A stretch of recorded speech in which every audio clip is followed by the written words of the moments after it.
They opened the tomb expecting dust. What they found was impossibly intact. A knight sealed beneath a French monastery since the 14th century, his face gone as if erased. No rot, no name. And on his chest a carved cross no scholar could recognize. Not the Red Cross of the Templar Order, not the 8-pointed Maltese, but something stranger, older, worn into iron like a whisper no one dared speak aloud. No records, no liturgy, no trace. The symbol shouldn't exist, and yet it did, which leaves just one question. Who was this man they buried so carefully? And why did they want us to forget him? So now you're here, maybe sitting in a dim room, coffee cooling at your side, or maybe already curled beneath the covers just listening. You want to know who he was, what that symbol meant, why no one speaks of this order. Well, that's where the trail begins. The Knights Templar. Their name alone conjures images of solemn warriors, red crosses on white mantles, swords drawn for God and glory. But history, or something like it, tells us their story ended in flames. Arrested, tortured, burned, scattered to the winds by a king afraid of their wealth and a pope afraid of their secrets. And yet, some secrets don't scatter. They sink, deeper, out of reach. The body in that unmarked grave was not found by accident. The floor above it had cracked during renovations. No sarcophagus, no marker. Just a hollow where stone should have been, and inside a man who hadn't decayed. A knight, yes, but not quite Templar. Not by any insignia we know. What was etched into his armor was something different. Something forbidden. The Order of the Silent Cross. Never recorded. Never spoken of. But somehow never dead. Tonight we'll follow the trail they left behind. Across oceans, through ruins, and into the heart of a mystery deliberately erased from history. You don't need a sword, just curiosity, and maybe the courage not to look away. Before we venture further into the shadows, take a moment to subscribe so you never miss a secret that history has tried to forget. The cross was unlike any recorded in Templar history. No straight lines, no symmetrical arms, just 4 arcs curving inward to meet at a central hollow like petals closing around a void. It wasn't painted, but engraved deep into the knight's chest plate, weathered but intact. Scholars at the Musée de Cluny in Paris debated its origins for months. It resembled no known Templar sigil, no Crusader standard, no insignia from any sanctioned monastic order. But then a researcher named Elise Montfort noticed something odd. The curvature of the arms matched a forgotten variant of the cross-pâté one, associated with a group expelled from the order decades before its collapse. A group condemned for refusing to obey the Grand Master's reforms, who insisted on preserving the old vows of silence and fire. In 1239, a minor council was convened at Nicosia by then Grand Master Armand de Périgord. It addressed a small but vocal group of knights who refused to accept the newer, more public-facing posture. The order had begun to adopt a shift toward diplomacy and wealth management. These knights argued that the original vision of the Templars had been compromised. They demanded a return to what they called the rule of the burning word, an early austere version of the Templar code that required complete silence outside of ritual, constant readiness for martyrdom, and the destruction of all written records that could expose their inner rites. The council branded them heretics, or at best relics of a time the Church wanted to forget. Most were excommunicated. Some were quietly absorbed into other orders, but a few simply vanished. No record of their fate, no trials, no executions, just silence. Elise found something else. In the records from Nicosia, a single notation by a scribe named Brother Giraud described a confiscated seal found in the possession of one of these dissenters. It bore what he called a serpent twisted into a cross, or a cross made of bent horn, and it was destroyed by fire. Giraud wrote that the knight refused to explain it, saying only, "It has no order. It follows no command but the one we carry in silence." That phrase, "no order," would become the key. Elise traced the symbol through lesser-known crusading chronicles, particularly those written not in Latin, but in Old Occitan and Coptic.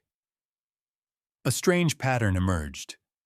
In two separate texts from different regions, one from the ruins of a Templar outpost in Cilicia, another from a now-lost Egyptian translation preserved by the Copts, there were descriptions of knights in silence who bore curved crosses and spoke no tongue known to men. They came when fires broke out in monasteries or when entire villages fled visions in the sky. And they never asked for food payment or lodging. They simply came, stared, and left. Most historians dismissed these as poetic flourishes, but a few believed otherwise. In fact, a growing school of thought within alternative medieval studies often criticized as fringe posits that these anomalies might not be fiction, but deliberate obfuscation. That perhaps some Templars, those closest to the original spiritual core of the order, went underground before the purge. Not as cowards, but as preservers. They would have had to erase themselves completely. No banners, no oaths recorded, no tombs above ground, and most of all, no lineage. That's the thing about orders. They depend on hierarchy, chains of command. But this was something else. A flattened brotherhood bound only by an internal law. The knight in the unmarked grave had no name because names meant allegiance. He bore no crest because crests invite war. And he decayed not because of magic or divine preservation, but because his body had been sealed in a sarcophagus laced with a rare resin, one used by Egyptian embalming priests, and only known to a handful of Templar apothecaries who had trained in Alexandria. How he ended up beneath a rural French monastery is a question we'll get to. But the cross, that symbol, is the true beginning. And here's where it gets stranger. At the Musée de Cluny, after months of scanning and analysis, the museum received a quiet request from a private collector in Krakow. The request came with an image, a bronze medallion purchased at an estate sale in Lublin. The symbol identical. Same curvature, same depth of etching. But the metal showed signs of being cast far earlier than the 14th century. Carbon dating on the wax impression used to make it placed its origin between 1190 and 1210 during the early Crusades. It was older than the grave. The Krakow medallion was traced to a monastery burned down in 1939, days after Nazi occupation. The monks had tried to hide it in a reliquary shaped like a thigh bone, a relic of St. Bartholomew, or so they claimed. But the truth was more complicated. The bone had no anatomical consistency. It was carved, not organic. And inside, layered in strips of lead and ash, was a single phrase scratched into vellum: "They are not gone. We are not free." There's an ongoing academic argument, if you can call it that, about the authenticity of the medallion. Some claim it's a clever forgery, others say it's misdated. But the symbol continues to appear, quietly, without fanfare, always in places associated with lost destruction or unexplained preservation. The cross with no order has no homeland, no pope to revoke it, no king to destroy it, which is perhaps the point. Orders die when they are written down, when they seek recognition, but an oath made in silence that can live far longer. And maybe that's what frightened the papacy more than swords or gold. A Templar who didn't need a name, a brotherhood that didn't need a banner, a silence that could outlast fire. The path led south into the mountains, where the air thins and words travel slower. Montségur rises like a wound on the Pyrenean skyline, the last refuge of the Cathars, a sect crushed for believing that the material world was corrupt and that true faith required silence, fasting, and secrecy. When the Inquisition stormed the fortress in 1244, over 200 believers chose fire rather than submission. But in one report buried among the Vatican's inquisitorial archives, there's a single line that doesn't fit the familiar tragedy. It reads, "Of the brethren in silence, none were found among the pyres."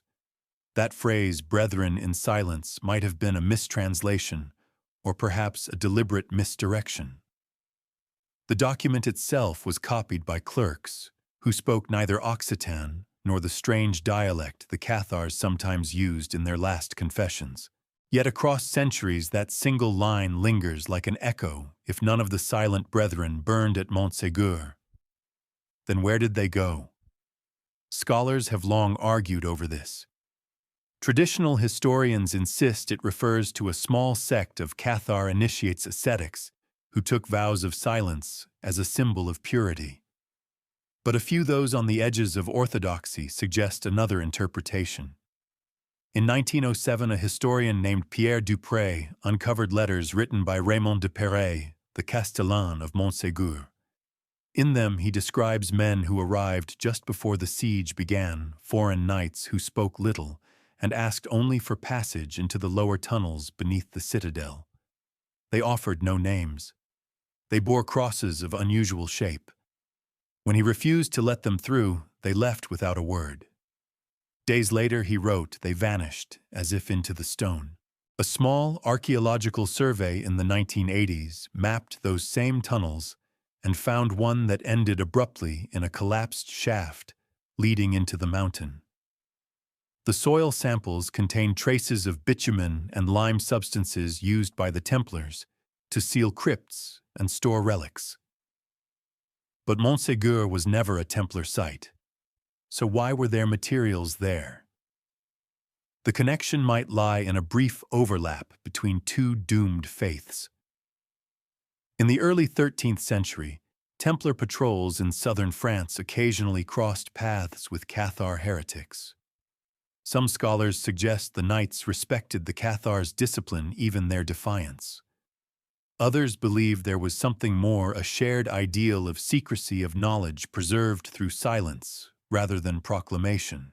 When Elise Montfort studied the strange cross carved on the armor in Paris, she noted its curves mirrored a pattern found on a piece of scorched plaster recovered from Montségur's ruins. The design was faint, incomplete, and for years dismissed as random damage from fire. But infrared imaging revealed otherwise. The curvature matched the cross with no order. A connection, faint but undeniable, between a Templar heresy and the last stand of a persecuted faith. It's tempting to imagine those brethren in silence as a handful of surviving Cathars. Yet their disappearance coincides too perfectly with the moment when the Templars were themselves fracturing internally. The dissenters exiled at Nicosia, those who refused the Grand Master's reforms, vanish from the record around the same time Montségur burns. It's almost poetic, if not suspicious, that one silence should swallow another. What if those two groups met outcasts, both sworn to secrecy, both convinced that divine truth could not survive under Rome's watchful eye? The Cathars brought the doctrine of spirit over matter. The exiled Templars brought the structure, the discipline, and the means to endure. Together they might have created something hybrid, a spiritual underground, the first whisper of the silent cross. And then, as quickly as it appeared, that whisper was buried under centuries of ash. There's an argument among theologians about whether silence itself can be heresy. If truth is forbidden to be spoken, does it cease to exist? The Inquisitors certainly thought so, but perhaps the silent cross saw it differently. Silence to them may not have been absence, it was preservation. A way of keeping faith alive when words could get you killed. Modern historians like to say that the past leaves traces, but the silent cross seems to have perfected the art of leaving none. What we find instead are shadows, symbols carved too faintly to erase words mistranslated just enough to hide their meaning, and whispers from mountaintops where no one is supposed to have survived.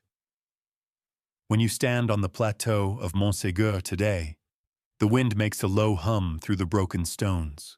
It's the same pitch locals say that the Cathar women sang as the fires rose, a single note rising and falling. And if you listen carefully, they swear you can still hear another sound beneath it, steps in the rock tunnels below, too regular to be the mountain settling, too rhythmic to be wind. There's no proof, of course. There never is. But maybe that's how they wanted it. The harbor records from La Rochelle list 2 fleets. One vanished without trace. The other never existed officially. But if you follow the ink smudges and empty margins, if you pay close attention to the notes scribbled between the lines, you start to see the outline of a third. La Rochelle has long been the focus of Templar maritime mystery. It was their western stronghold, their last port of call before the sea swallowed their secrets. In October of 1307, on the eve of the mass arrests, it's said that several Templar ships slipped out under cover of darkness, escaping the king's hand. Historians argue over where they went. Scotland is the usual suspect, Portugal occasionally. But in the archives of Marseille, buried in a ledger dated just a week later, there's an entry marked with a merchant seal, not a Templar one. It records the quiet loading of cargo, wood, salted meat, medicinal herbs, and 32 horses. No names, no banner, just a note.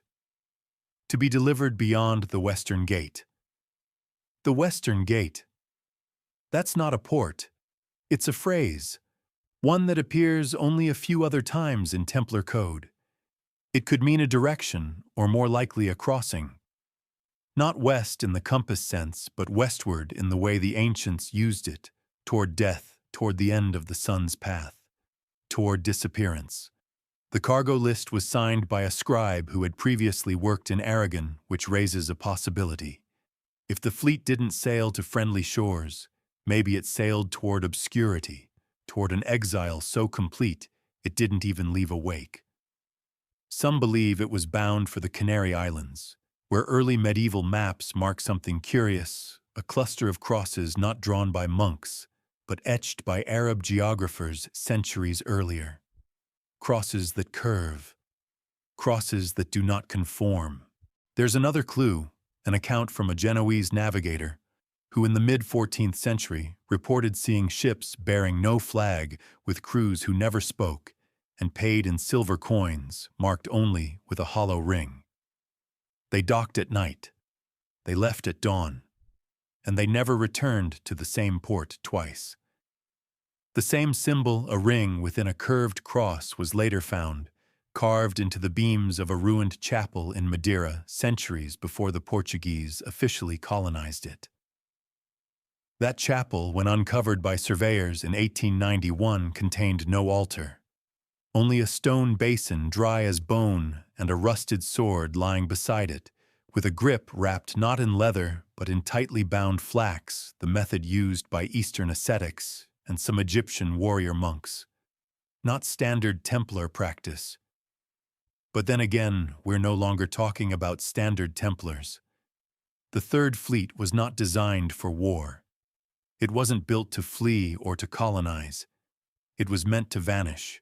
Every detail from the cargo to the crew supports a single purpose: self-erasure.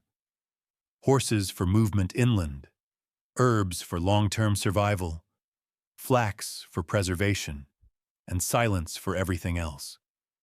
If this fleet existed, and mounting evidence suggests it did, then it wasn't Templar in the official sense. It was something else. A splinter. a plan enacted in the shadows while the rest of the order burned in Parisian squares and languished in royal dungeons. The Silent Cross, if it had already formed, or was in the process of being born, would have needed precisely this kind of lifeline. There's a shipwreck off the coast of Galicia, half buried in silt. Divers found it in 2003 thinking it was a Moorish trader. But inside were remnants of iron fittings in a style typical of 13th century French craftsmanship, alongside a broken medallion etched with curved lines. The wood dated back to 1285. Not enough to prove anything, but it whispers if you let it.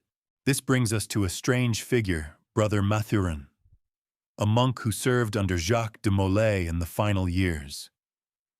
Mathurin disappeared from records in 1306. No trial, no charges, nothing. But in a recently discovered letter in a private collection in Geneva signed only with his name, there's a cryptic phrase, "We carry what cannot be spoken, westward where memory does not follow." Some say Mathurin was aboard that third fleet. Others claim he became the first Grand Marshal of a new vow, one that bound its members not to a homeland, but to a disappearance. Either way, his name appears again in a carved list of names beneath the ruins of a monastery in Brittany, names unrecorded in any official registry. A few carved symbols beside them. One of them, unmistakably, is the hollow cross.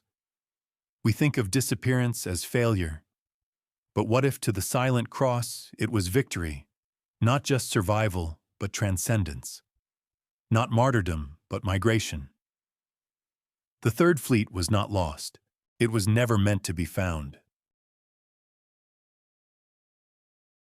The Codex was a gift, or maybe a curse. A slab of basalt no larger than a man's hand, found in a collapsed crypt beneath the hills of central Sardinia. Not exactly where you'd expect to find echoes of Crusader Europe.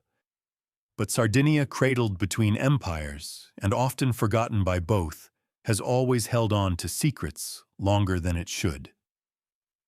The slab was discovered during restoration efforts after a landslide exposed part of an ancient Benedictine monastery that no longer appears in any registry. It wasn't even mentioned in papal surveys, an oddity in itself given Rome's obsession with mapping its holdings. On the surface of the stone were 3 lines carved so faintly they were nearly missed. They weren't in Latin or Greek or even Arabic, the languages most scholars expect when peering into Europe's medieval underworld. This was something else. A strange fusion. Like someone had taken the structure of Latin, the rhythm of Old Occitan, and the pictographic simplicity of Berber, then braided them together in a script that neither flowed nor broke, but pulsed. For weeks, the university team brought in to examine it made no progress. It wasn't until they involved a linguist with a background in early troubadour poetry that things began to unravel. She noticed that some of the sentence structures mirrored the meter of a specific type of Cathar devotional verse, meant to be sung, never written. The syntax was deliberately circular. Recursion was the code, and buried in that recursion was a phrase repeated with slight variation. We walk where death has passed. At first glance, it seemed poetic, maybe metaphorical, but context matters. The rest of the text, once parsed, didn't read like a lament or a hymn. It read like a declaration, a creed. The language, now tentatively labeled lingua silenti by the researchers, appears nowhere else. But the stone itself wasn't native to Sardinia. The isotopic profile matched basalt formations from the Levant, specifically near the coastal hills north of Acre. The codex had traveled far, carried deliberately, and hidden carefully, and it was inscribed with tools consistent with those used by Templar masons in the 13th century. Here's where it gets stranger. The monastery above it was structurally Romanesque, but featured archway motifs associated with Eastern Christian architecture, Armenian to be exact. That hybrid style has only been documented in one other place, a ruined Templar preceptory in Cilicia, the same region where the knights in silence were said to appear during plagues and eclipses. The codex contained 3 symbols alongside the text. One resembled a curved cross, another a closed eye, the third a spiral with no center. To most, this is just cryptic decoration, but to the silent cross, or what we now suspect of being its embryonic form, these were likely sigils, silent markers, to identify a shared language, a shared purpose, a shared void. Languages don't form in a vacuum. They evolve from necessity. For a group attempting to erase themselves while still maintaining internal cohesion, a private language is not a luxury, it's a survival mechanism. One that can pass undetected by the very forces meant to destroy them. There's a heated debate among medievalists about whether such a language could have realistically existed without broader contamination. The argument goes, any code is only as strong as its secrecy. But the Stone Codex reveals an elegant trick. It isn't a code. It's a worldview embedded in words. Meaning is derived only when you think in the same recursive rhythm. To outsiders, it's gibberish. To insiders, it's liturgy. The same cadence, the same turning structure, was later found on a tapestry fragment, recovered from a monastery in Cyprus. It was thought to be decorative, a meaningless pattern of knots and loops. But Elise Montfort, ever tenacious, noticed the same spiral without a center motif. She overlaid the pattern from the Sardinian Codex and found that the tapestry's knots marked the same phrase, "We walk where death has passed." The message, it seems, was meant to travel quietly, through language that couldn't be co-opted or decoded, only experienced by those within the veil. And there's one more twist. Deep in the archives of the Bibliothèque Nationale in Paris, a 17th-century Jesuit missionary's journal describes a strange encounter in the Andes. He writes of meeting a cloaked traveler who spoke no Quechua, no Spanish, no Latin, but recited prayers in a language made of circles. The missionary, frightened, described the cadence as musical but disorienting. He called the traveler El Hermano del Silencio, the brother of silence. Coincidence, perhaps. Or a lie. Or maybe, just maybe, the echo of a creed that never needed land, never wanted glory, and found its immortality in rhythm recursion and the refusal to be understood. They say the last words of a man reveal his truest self. If that's true, then Jacques de Molay, the final Grand Master of the Templars, left behind more than a curse. His voice, choked, burning defiant, was the last known echo of an order already in ashes. But what if it was more than that? What if his words weren't just defiance, but instruction? Molay was burned alive on the Île de la Cité in Paris, March 1314. Before the flames took him, he cried out to the heavens, calling on Pope Clement and King Philip to join him before God's tribunal within the year. A prophecy, many called it, especially when both men died within months. But that's not the voice we're interested in tonight. That voice was public theatrical. It echoed across the Seine for the crowd's benefit. The voice we care about came earlier, quieter.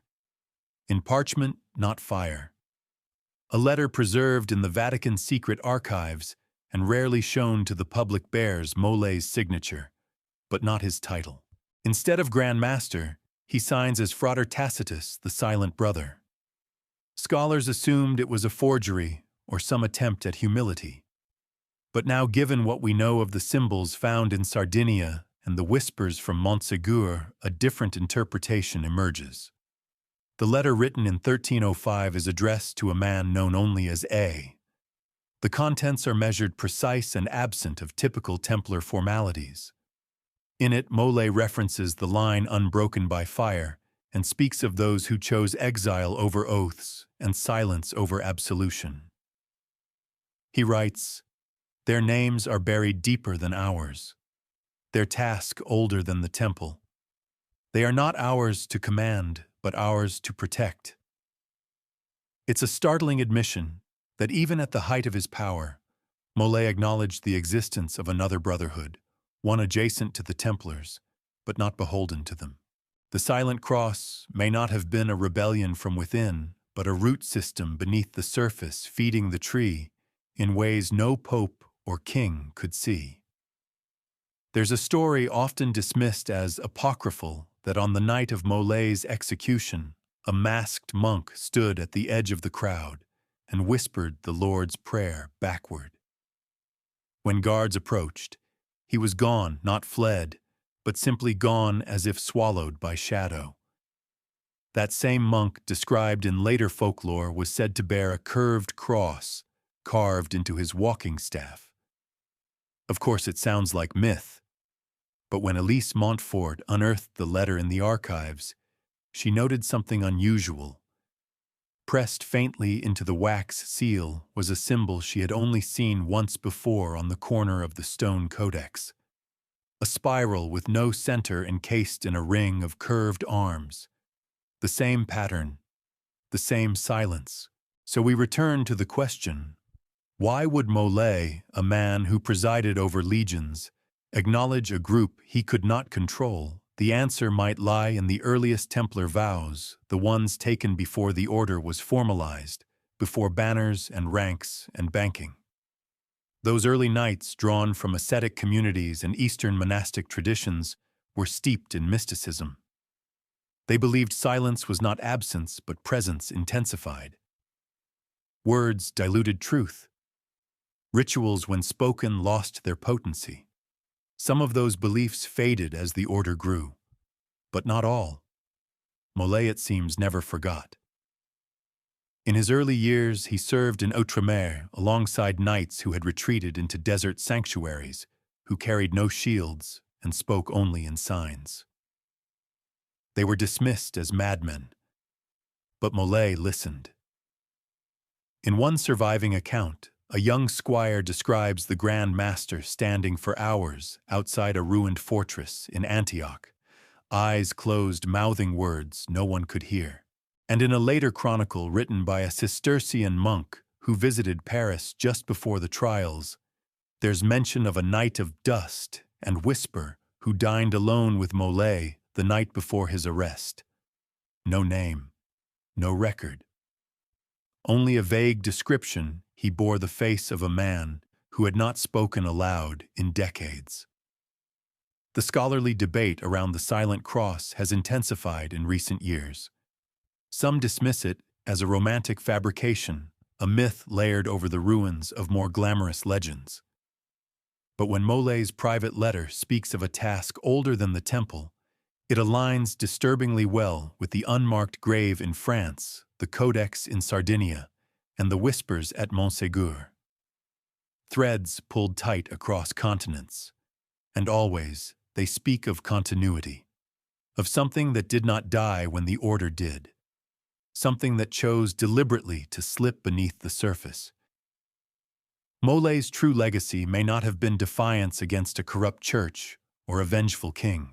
It may have been the quiet passing of a torch, not in ceremony, but in whisper. Not in public, but in hidden language passed between those who remembered the rule not of gold or war, but of silence. It began with a leak. Water pooled beneath the floorboards of St. Florian's Cathedral in Krakow, trickling up from the crypts during an unusually wet spring. The local parish assumed it was a simple matter of drainage, old stone, older plumbing. Typical headaches for ancient buildings. But when workers pulled up the stone tiles in the northern transept, they didn't find a broken pipe. They found a sealed stairway. No one knew it was there, not even the senior clergy. It was absent from all architectural plans and historical maps. A descending spiral of narrow steps led into a chamber that had not seen light in centuries. It wasn't damp. It wasn't cold. It was perfectly dry. Preserved.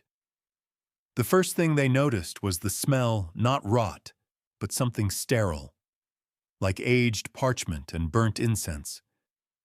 The chamber was small, square, and framed in stone that didn't match the rest of the cathedral's foundation. This wasn't part of the original structure. It had been hidden there deliberately beneath layers of religious history. At its center stood an altar, but not one built for Mass. There was no crucifix, no relic box, no place for chalices. Instead, the surface bore shallow carvings in a language no one recognized at first, not Polish, not Latin. And upon the altar rested a single object, a weathered fresco painted onto a flat, circular slab of wood. The image was crude but haunting. A faceless knight standing in a circle of curved lines held a sword upside down, its tip buried in earth. The cathedral went silent. For weeks, access to the chamber was restricted. The church sent representatives. Archaeologists were denied entry. But as happens with such things, photos leaked. One image, grainy, low resolution, made its way to Elise Montfort. She was stunned. The symbol etched along the base of the fresco matched the curved cross seen on the armor in Paris and on the Sardinian Codex. Identical in proportion, identical in form.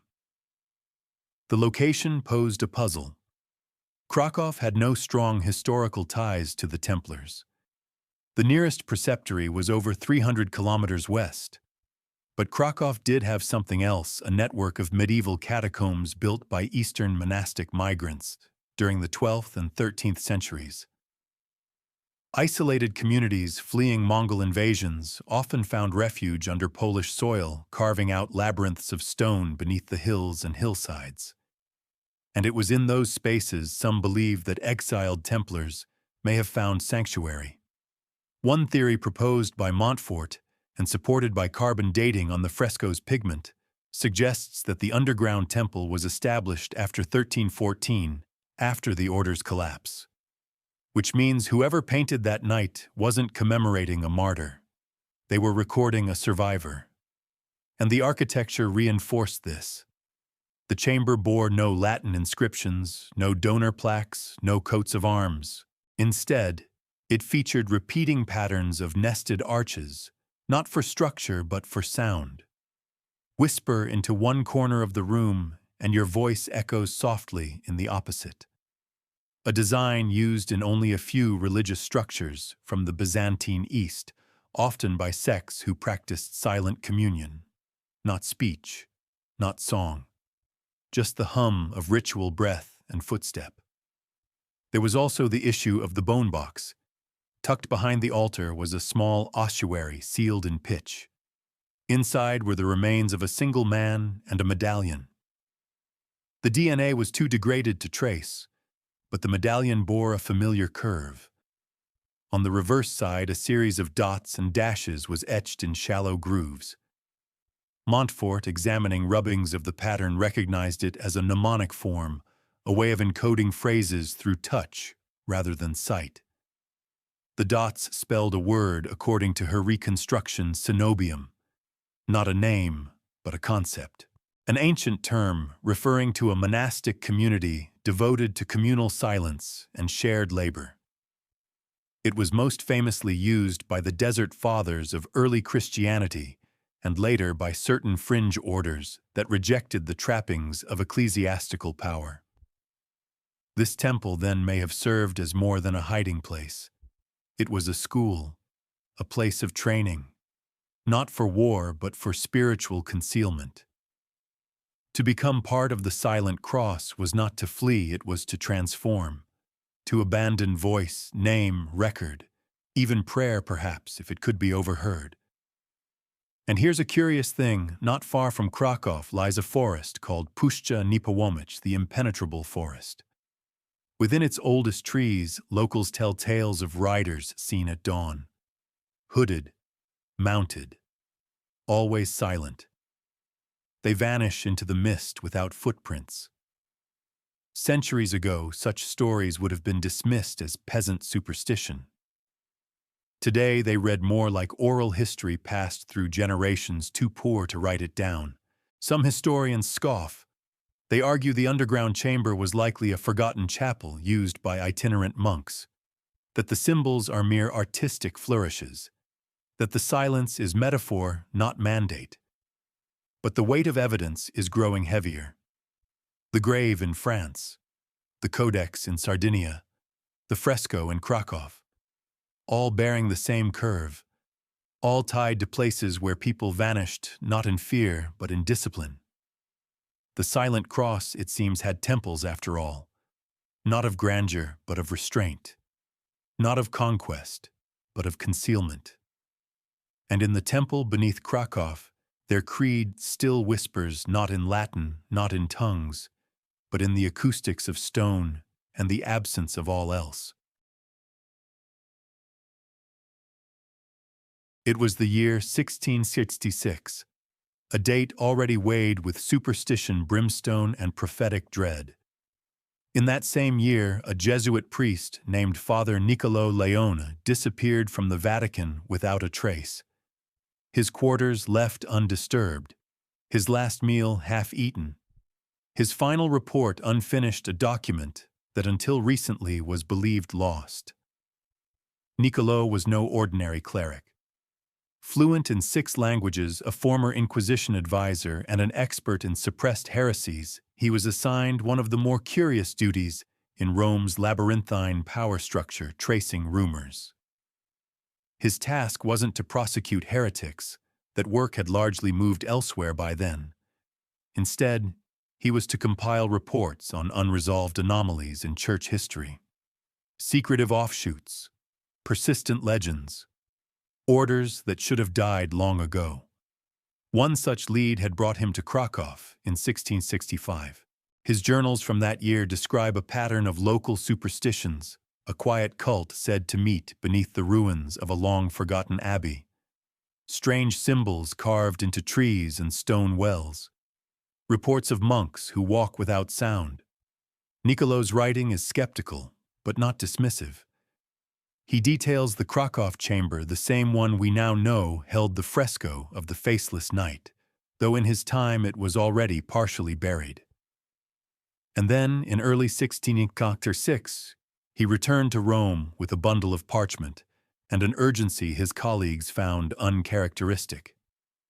He was preparing a formal dossier titled De Ordine Mutorum, on the Order of the Mute. Only fragments remain recovered from a hidden compartment in a Jesuit library wall during renovations in 1972. The final page ends mid-sentence, they walk still. Not in defiance, but in observance. They, and then nothing. What happened next has been buried in internal memos and private letters. Niccolò failed to appear for his morning mass. His rooms were searched. No signs of struggle. Only a book, an early translation of the Cathar Gospel of the Hidden Light, open on his desk to a page about silent martyrs. The Vatican's response was minimal, a quiet burial of the story, a new scholar assigned.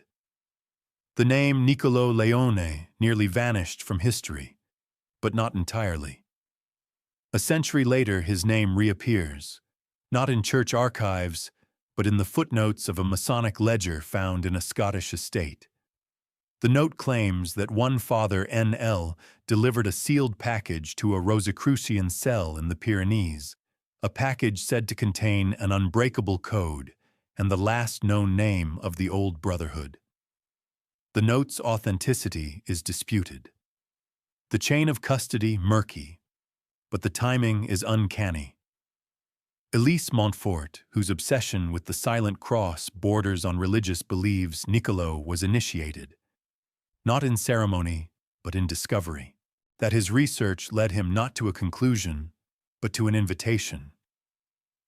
That the reason his report ends mid-sentence is because someone or something finished the conversation in person. Skeptical, understandable. But then we return to his journal. Among the marginalia written in a different hand and ink is a single line. It is not a silence of absence, but of allegiance. The phrase matches one found in the Sardinian Codex, not word for word, but in rhythm and intent. The story of Father Niccolò echoes a pattern. A man of the church tasked with cataloging myth stumbles into something he cannot explain, not because it is mystical or supernatural, but because it functions beneath language, beneath visibility, beneath the systems that define truth in Rome. And when he speaks too closely to it, he ceases to speak at all. We're not talking about murder, not even coercion. What the silent cross seems to offer, or perhaps demand, is more subtle, willing disappearance, a life given not to death, but to obscurity. Their members do not leave footprints. They leave silence shaped like a man. And so it begs a question we've circled since the beginning. How do you trace something that does not want to be traced? How do you investigate a group whose central vow is to vanish? You don't follow their names. You follow their absences, their interruptions, the places where history stutters. Niccolò Leone became one of those interruptions, a scholar consumed by the very silence he tried to map. And somewhere, perhaps, still echoing in the chambers of that hidden Krakow temple, is the whisper of his unfinished sentence. Waiting. They stand in candlelit alcoves and mountain chapels, silent, somber, watching. The Black Madonnas of Europe, over 400 known statues carved in stone or wood, painted dark either by soot age or something more deliberate. To pilgrims, they are sacred, shrouded in mystery and reverence. To scholars, they are an academic headache. But to the Order of the Silent Cross, they may have been something else entirely, waypoints. Theories about the Black Madonnas abound. Some say their color results from centuries of smoke and candlelight. Others believe it was intentional from the start, an echo of pre-Christian goddesses adapted into Catholic iconography. Their locations vary wildly, but a curious pattern emerges when viewed on a certain kind of map. Not a political one, not even a pilgrimage route, but a path that connects places once associated with unexplained disappearances, underground chapels, and unrecorded relics. Elise Montfort began overlaying these sites years ago, tracing them with string across a physical map in her study. One evening, she noticed something odd. Each line between the Madonnas intersected precisely at former Templar sites that had no surviving documentation. Chapels razed during inquisitorial purges, abbeys that burned, tombs sealed and forgotten, and at the center of many of these intersections, an empty space, a void, forests, caves, ruins, but never anything that spoke. That's when she turned to the light. It began in Montserrat, where the most famous Black Madonna resides in a mountaintop monastery. Visitors light candles, they kneel, they touch her hand. But what few notice is that the statue is surrounded by reflective tiles. In 1998, during routine cleaning, a worker accidentally discovered that when the room was lit only by candlelight, faint markings appeared not on the statue, but on the tiles around it. Curved lines, hollow rings, arranged in a pattern that, when photographed and mirrored, resembled the symbol found on the Sardinian Codex and the Krakow fresco. The church dismissed it as moisture damage, but when similar marks were found in at least 9 other Black Madonna shrines, all visible only under candlelight, and all following a similar geometry, a quiet panic set in among those few who knew. One of these shrines, tucked into a cliffside in Switzerland, features a Madonna with no child. Her arms are extended but empty. Local legend says the child she once held never arrived. But beneath her altar lies a carved stone basin filled with water from a spring that's never dried, even in drought. The basin's rim bears a single phrase just visible under heat-treated light. Follow the curve, not the crown. That line appears nowhere in Christian scripture, nor in any known apocrypha, but it matches word for word a phrase found etched into the medallion recovered from beneath Krakow. And here's the twist. The earliest records of Black Madonnas do not come from Vatican documents, but from folk songs, whispered chants passed from village to village, often sung during harvest or loss. One particular melody recorded in Provence during the 15th century includes a refrain translated as, "She holds not child nor crown, but the path beneath the hill." A song, a statue, a symbol, a path. It seems the Black Madonnas were more than sacred art. They were signals, not to the faithful in general, but to those who had taken the vow of silence. Markers in plain sight, cloaked in veneration, their true meaning visible only in flicker and shadow. Each one a checkpoint on a trail not mapped in scripture but in secrecy. Critics argue that these overlaps are coincidence, that curve-shaped scorch marks and half-translated songs are grasping at meaning. But then that's exactly how the Silent Cross would want it. Their truth isn't designed for mass consumption. It's designed to be invisible unless you already know what to look for. And there's one last piece. In southern Italy, in the town of Oropa, a lesser-known Black Madonna was moved for restoration in 2004. Underneath her base, carved into the wood, was an outline not of a cross, but of a knight. Faceless. Arms extended in the same pose as the statue above. Beneath his feet, a spiral. No press release followed, no photographs published. But a scholar working on the restoration anonymously submitted the carving to Montfort, who verified the match. It was the same silhouette as the knight in the Krakow fresco. The same curvature as the Sardinian script. The same design that marked the grave in France. A thread now impossibly long stretching across shrines, languages, tombs, and song, all tied together not by doctrine, but by disappearance. A religion not of worship, but of watching. Not of saints and martyrs, but of wayfarers and witnesses. The Black Madonnas do not speak. They do not bless. They point. And if you follow their gaze long enough, eventually, you begin to understand. Not all light reveals. Some light hides.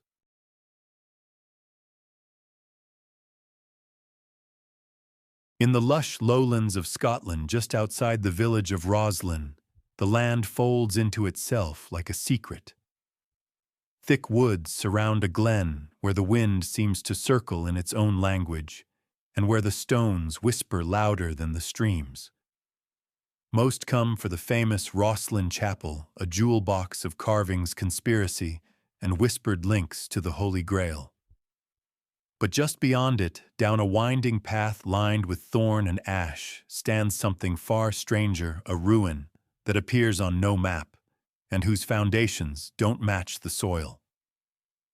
Locals call it the Ghost Fortress. A joke, they say. A thing for children and campfire tales. But some don't laugh. Hikers report seeing figures along the ridgeline at dawn, always cloaked, never speaking. A few describe flickering torches where no fire should be. And then there's the sound, a low, rhythmic tapping, like stone on stone heard late at night when fog thickens and the birds fall silent. The site itself is overgrown, swallowed by ivy and time. What remains above ground are only fragments, a cracked archway, a length of foundation wall, a series of steps that lead nowhere. But beneath the surface, ground-penetrating radar surveys in 2006 revealed a rectangular structure 3 stories deep. Its walls are thicker than standard monastic buildings, and the lowest level appears to contain a sealed corridor angled precisely toward the northeast, a direction consistent with pre-Templar solar alignment used by Gnostic sects in southern France. No excavation followed. The land is privately owned, and the survey's data was quietly shelved. But one member of the radar team, speaking anonymously, shared what he saw: images of chambers, a central vault with 7 recessed alcoves, and what he called ritual geometry floor patterns matching those used in medieval esoteric rites. He also noted symbols etched into the wall foundations, the most prominent among them a curved cross enclosed in a ring. Rosslyn Chapel has long been associated with Templar lore, stories of hidden scrolls, buried treasure bloodlines. Most of it, frankly, borders on the absurd. But this hidden fortress in the glen has no tourist signs, no guided tours. No one talks about it, because no one is supposed to know it exists. Yet here it is, not half a mile from the chapel, that steals all the headlines. And here's where it gets interesting. During a visit in 2011, Elise Montfort was granted limited access to the site. She brought with her a fragment of parchment recovered from the French abbey bombed in World War II, the same one tied to the library of the Undying Oath. The parchment bore a set of coordinates encoded in the spiral glyph we've encountered before. When aligned with the local geography, those coordinates landed precisely at the base of the Rosslyn Glen Fortress. Montfort wasn't surprised. She believed the Silent Cross had a presence here long before the chapel was built. Not as landowners or knights, but as watchers, keepers of an older code. In her writings, she refers to the site not as a fortress, but as a threshold, a place between the seen and the forgotten. There are eyewitness accounts scattered over centuries of strange rituals in the woods near Rosslyn.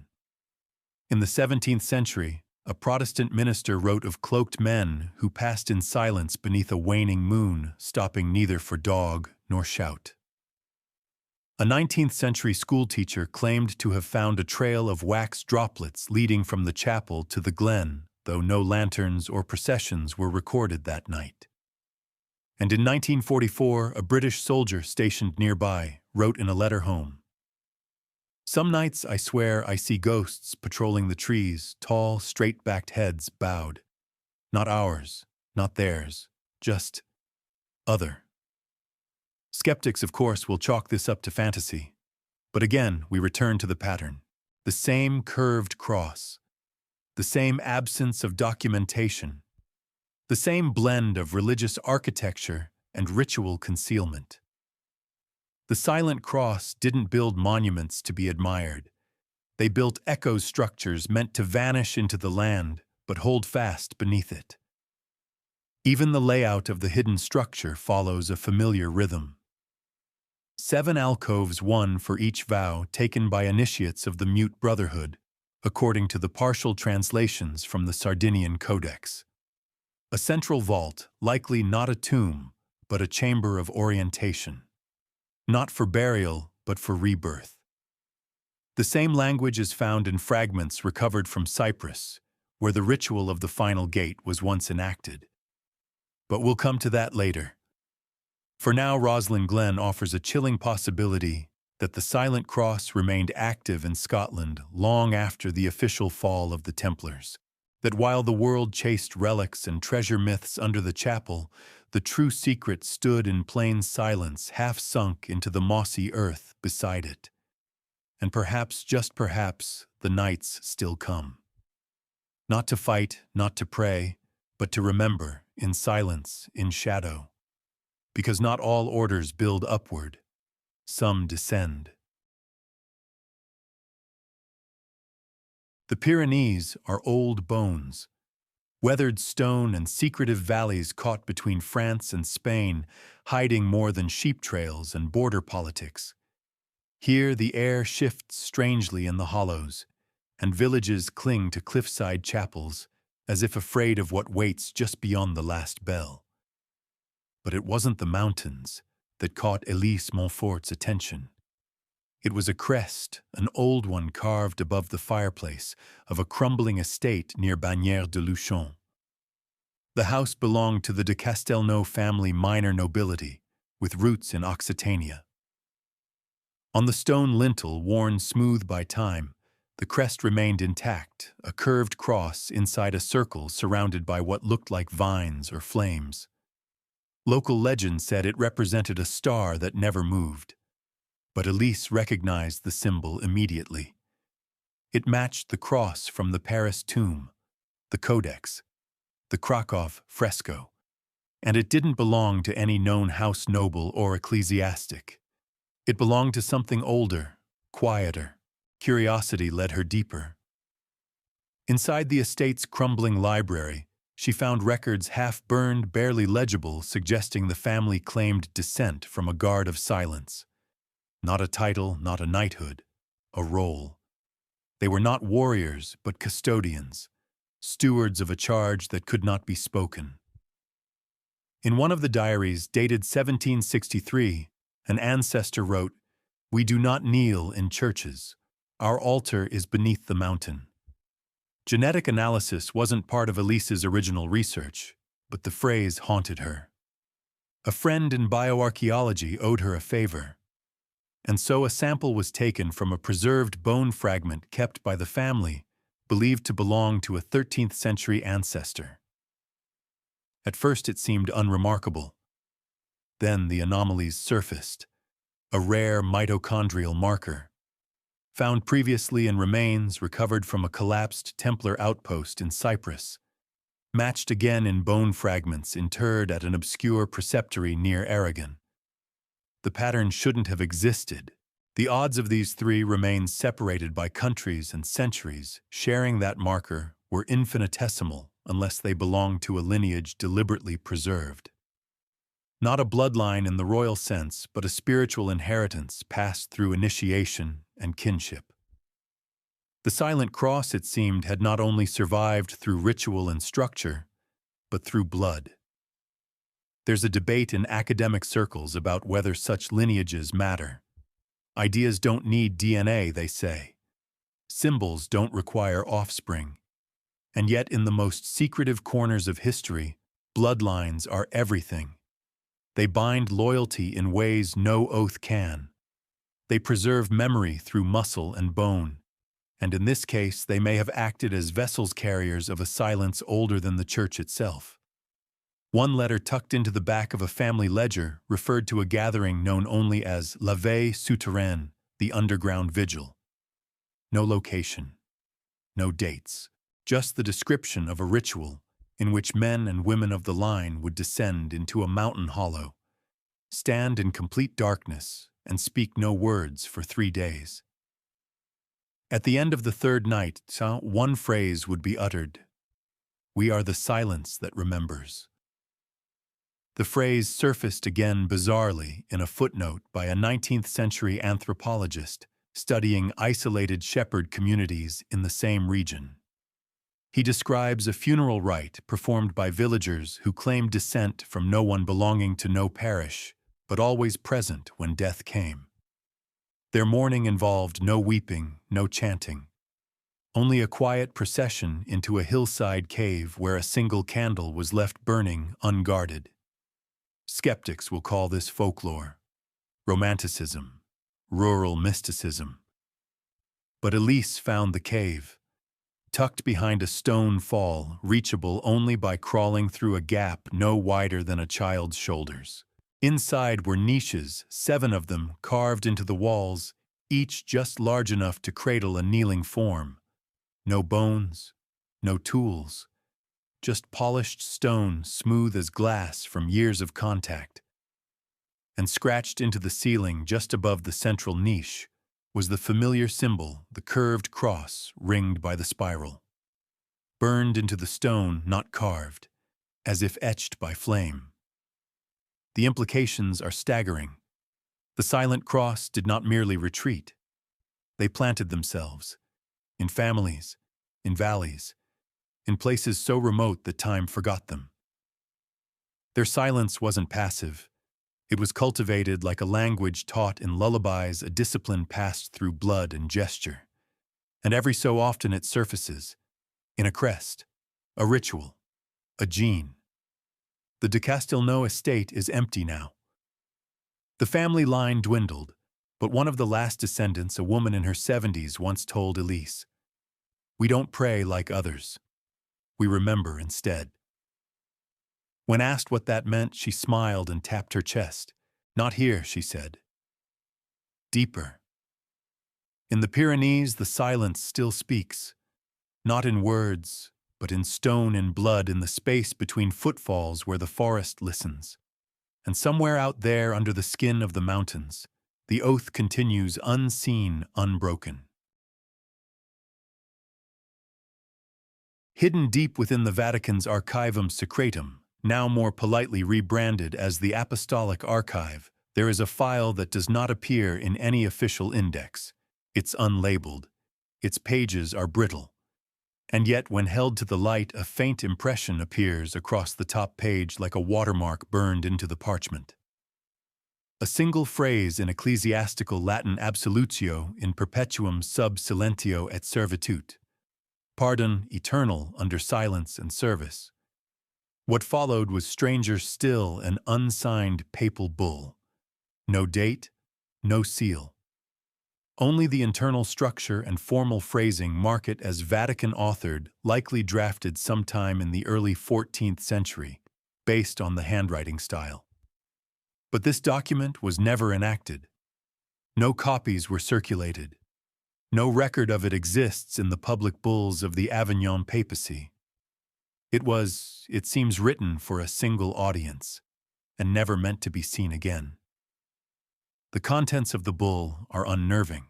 It outlines a pardon not for the Templars as a whole, but for a select company of brethren who have withdrawn from both throne and altar, whose vow is silence and whose charge is greater than gold.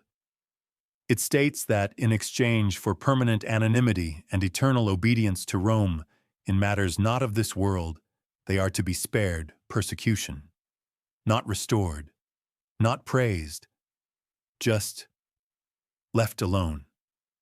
This isn't the language of forgiveness. It's negotiation. A quiet contract with a group so hidden they could not be tried, only acknowledged in secret. The wording implies the existence of a communication channel with this group, albeit one that must never be spoken nor recorded. And at the bottom, in faded red ink, is a strange symbol, not a papal crest, but a ring of curved lines surrounding a single vertical mark. Familiar by now. But its placement here in the Vatican's own hand is staggering. Elise Montfort discovered the bull during a rare fellowship in Rome. Technically, she shouldn't have even touched the box. It was part of a misfiled lot linked to a mundane inquiry into ecclesiastical property transfers in Avignon. But her instincts, as always, sniffed out the anomaly.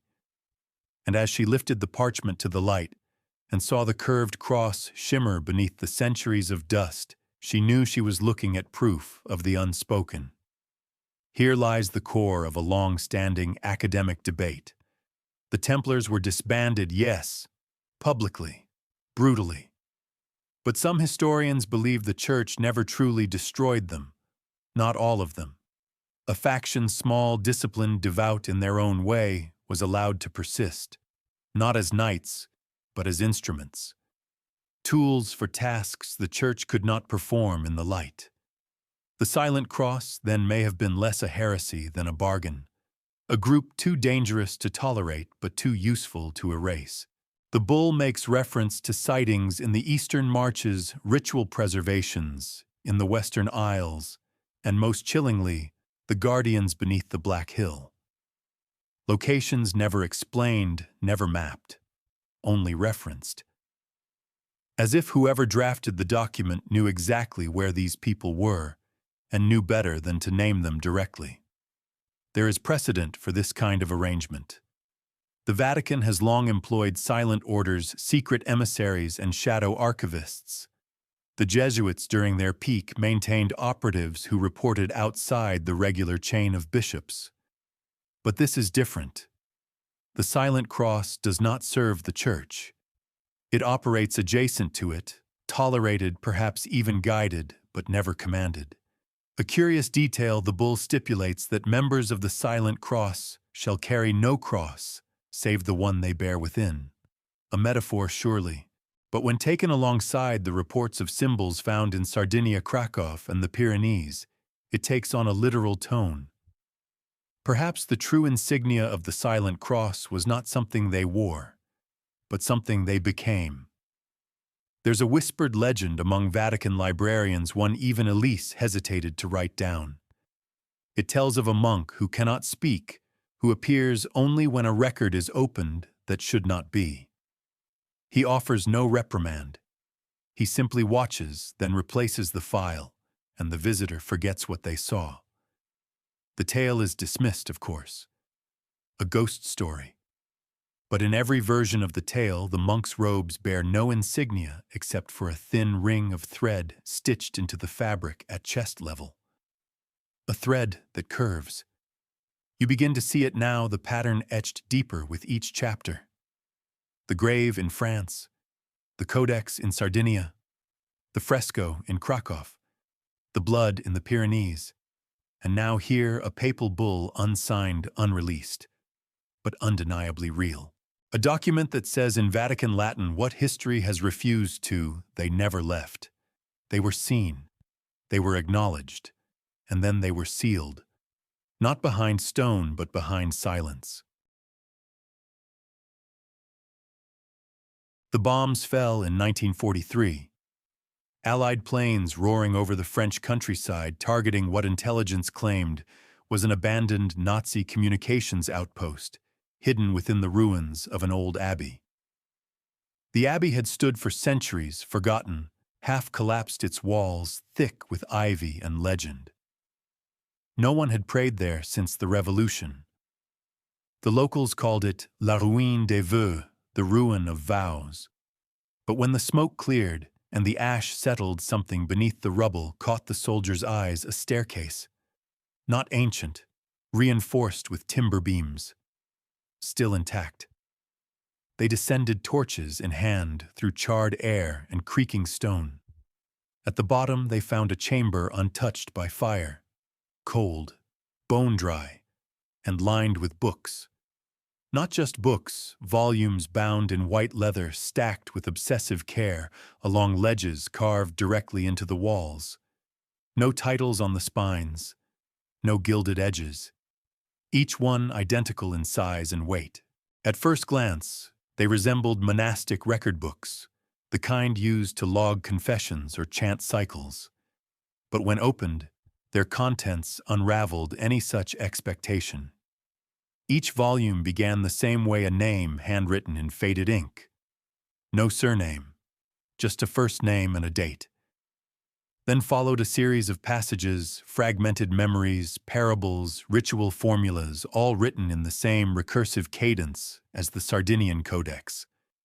The language was ancient looping, circular, and at the end of every volume in crimson ink, I vow silence until the end.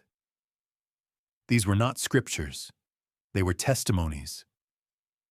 Elise Montfort, who eventually secured access to 3 of the surviving volumes, described them as autobiographies, written as if the self no longer mattered.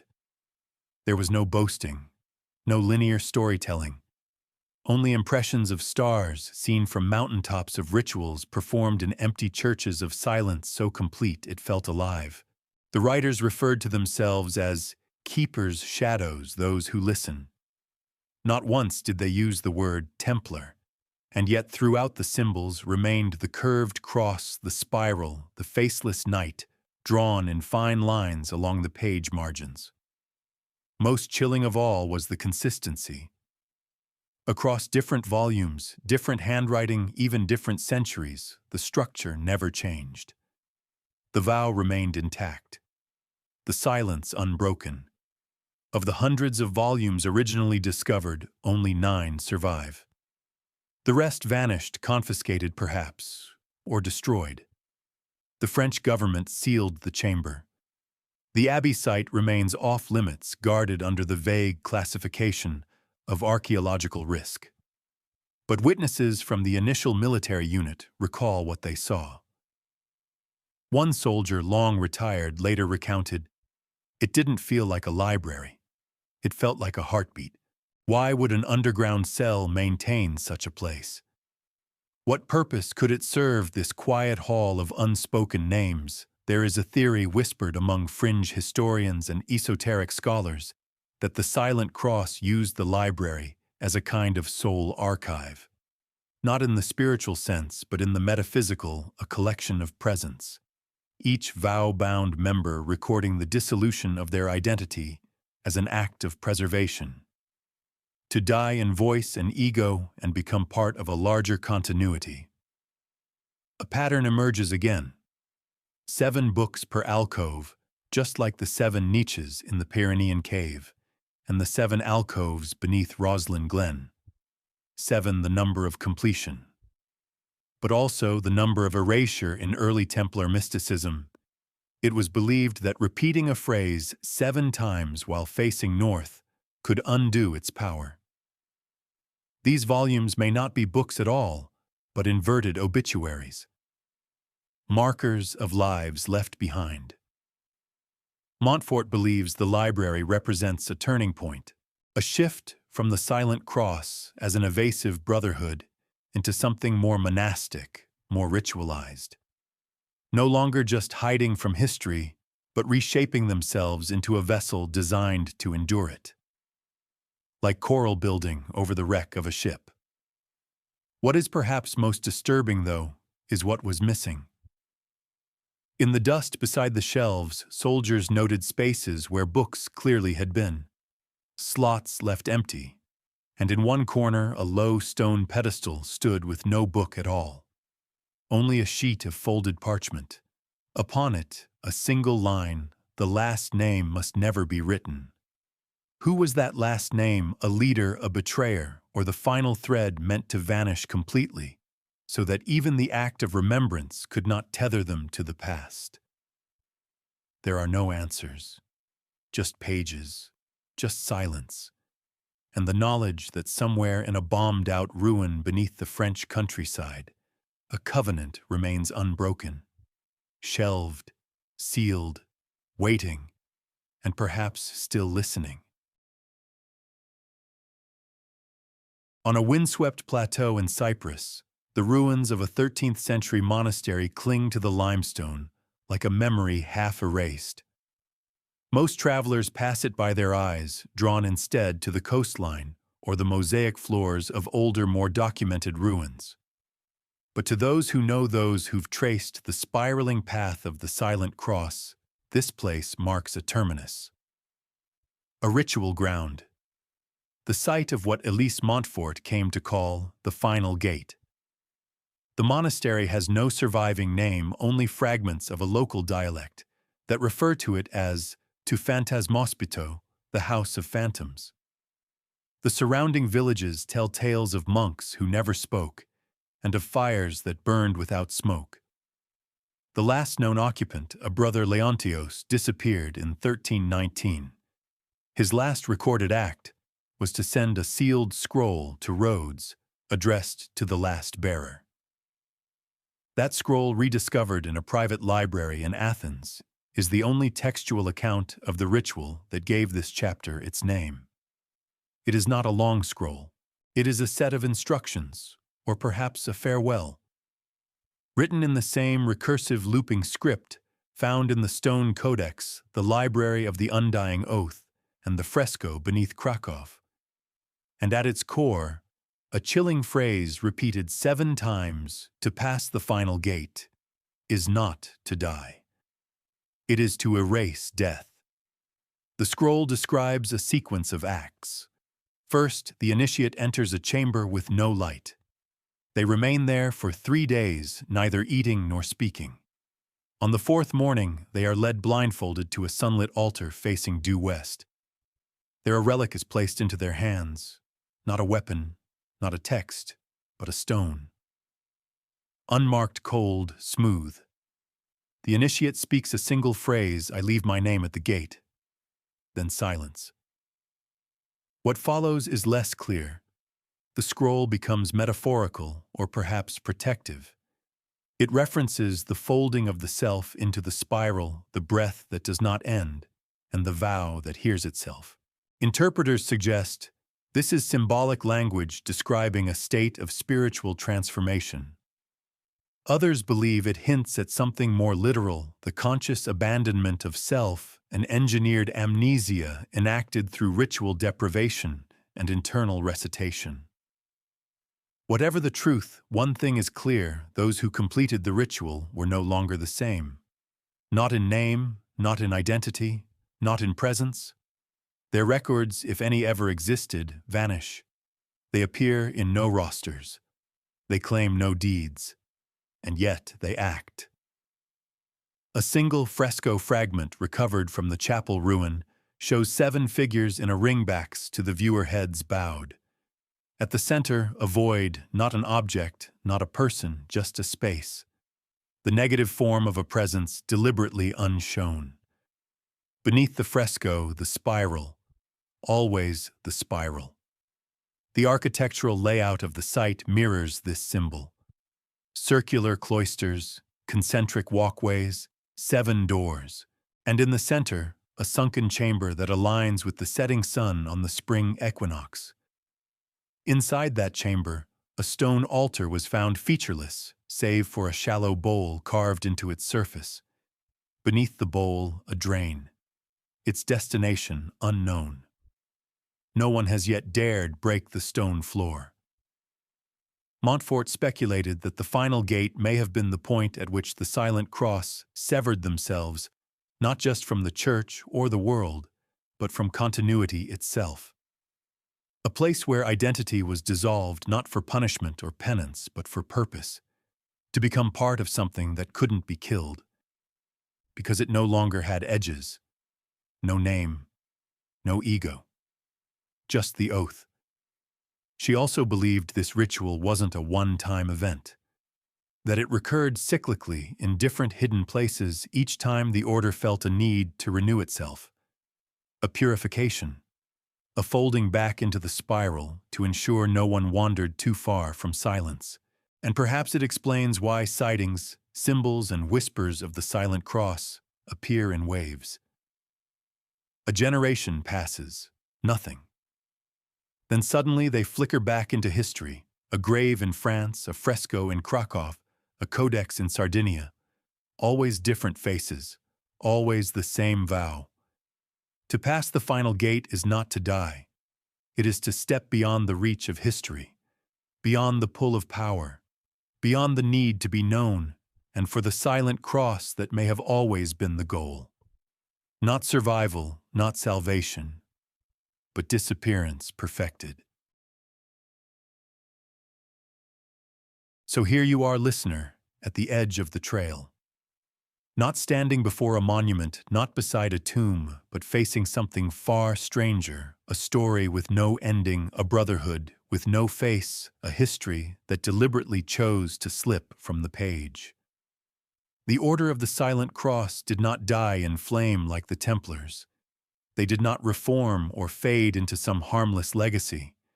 They vanished with intent, with ritual, with a discipline deeper than any doctrine. They erased their own names. They burned their records. They left no relics behind, only patterns, only symbols, only silence. But if we've learned anything from the grave in France, the codex in Sardinia, the echoes beneath Krakow, the unseen in Roslin, and the vanished voices of Father Niccolo, it's that silence is never truly empty. It hums. It pulses beneath stone and skin and soil. And it remembers. The silent cross were not ghosts. They were watchers, stewards.